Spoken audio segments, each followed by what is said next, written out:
नोंथाङा केम्पेइनखौ जुरिजेनबाय माबायदि थासारि थायो? केम्पेइनाथ' जागासिनो दङ आरो दिनै फाइनाल उइड्रलनि दिनखौ नेदों बिसोरो केन्डिडेटखौ अफिसियेलि डिक्लेयार खालामगोन दाहाय बेलासियाव 4टायाव बन्द होगोन जोंनियाथ' सोलिबाय थादों रायजो राजाफ्रा लैहोर लैहोर दङ जोंजोंनो बिर'धिफ्राबो बिराद फैदों इपिपिएलनि बहुत सोद्रोमाफ्रा जोंजों कन्टेक्टआव दङ बिजेपिनि दङ कंग्रेसनि दङ माने रासिन मदद मोनबाय थानाय नुदों जोङो आरो दानि जिथु नव प्रजन्म दानि जिथु जेनेरेसन बयबो माने बुंदों बिपिएफनि केन्डिडेटखौनो देरहाहोनांगौ लोगोबो लाबाय आरो सिं मोनसे स्ट्रेटेजिबो जाबाय थादों देरहागोन जोङो निर्मल कुमार बिथाङा गावखौ 100% देरहाबाय होननानै बेखौ बयबो बुङो बेबादिखौ बयबो बुङो काउन्टिंसिम नायदो काउन्टिंआव सोर देरहायो नुहैगोन रायजोनिसिम माबे इस्युखौ लानानै केम्पेइन खालामो इसु आङो बेबायदि बिराद गिदिर नैबेखौ मावगोन बेखौ मावगोन आं बेबायदि आं खोथा होनाय नङा दा देरहाखांनायनि उनाव प्रायरिटि बेसिसआव रायजोफोरनि उपदेश लानानैनो आङो मावलांगोन प्रायरिटि बेसिसआव मोनसे गोजोनथाव फोसावथाय नोंथाङाबो फुजानि मुङाव गोदान गानग्रा जोमग्रा बायनो गोसो दं नामा? फुजा बोथोराव नोंथाङाबो गोदान गानग्रा जोमग्रा गाननो गोसो दं नामा?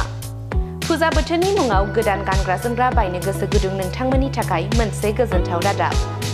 क'क्राझार सहराव US पल', प्युमा आरो किलार ब्रेन्डआव सोलिगासिनो दङ फुजा बोथोरनि अफार। नंगौ, क'क्राझार सहरनि बिशाल मार्केटनि साहा जेडी रडनि साखाथियाव थानाय US पल', प्युमा आरो किलार ब्रेन्डनि गलायाव दासान्दि सोलिगासिनो दङ फुजा बोथोरनि अफार।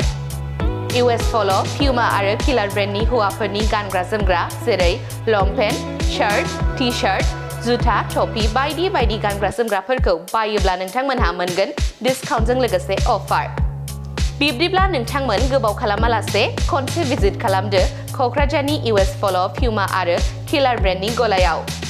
लोगोसे लानानै थांदो नोंथांजों गोरोबनाय समायना रमायना गानग्रा जोमग्राफोर। US पल' आरो पुमानि मेनेजार जोंनाव दा बर्थमान फुजानि अफार सोलिगासिनो मोननै अपसन दं कास्टमारनि थाखाय अफारा US पल' जुदि 8000 नि मार्केट खालामोब्ला 1000 नि केशबेक दं आरो जुदि केशबेकखौ लायाब्ला 5000 नि बेक फ्रि मोनगोन आरो जुदि नोङो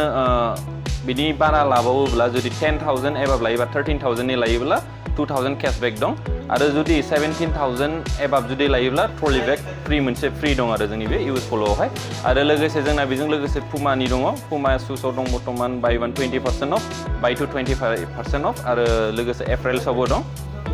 दा जोंनाव बे अफारा सोलिबाय थागोन टिल खालि फुजासिम सोलिगोन आरो बे अफारा जों মই এখন কিলাৰৰ মেনেজাৰ হয় আৰু এইটো লোকেশ্যনটো হ'ল আপোনাৰ বিশালৰ ওচৰত পাই যাব আপুনি বৰ্তমান মোৰ ইয়াত অফাৰ চলি আছে 3999 পাৰচেজ কৰিলে আপুনি 500 লেছ পাব আৰু 5999 আপুনি যদি পাৰচেজ কৰে তেতিয়া আপুনি 1000 লেছ পাব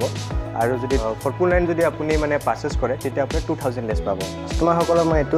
মানে জনাব বিচাৰিছোঁ যে মোৰ ইয়াত মোটামুটি ভাল কালেকশ্যন আছে টি-শাৰ্টৰ কালেকশ্যন তাৰপিছত শাৰ্ট জিন্স মানে এভেইলেবল আছে মোৰ তাতে ইয়াত আপুনি যিটো মানে যেতিয়া স্লিম ফিট এংগেল ফিট যিটো আপোনাক ফিট লাগে জিন্সৰ সেইটো আপুনি এভেইলেবল মোৰ তাতে পাই যাব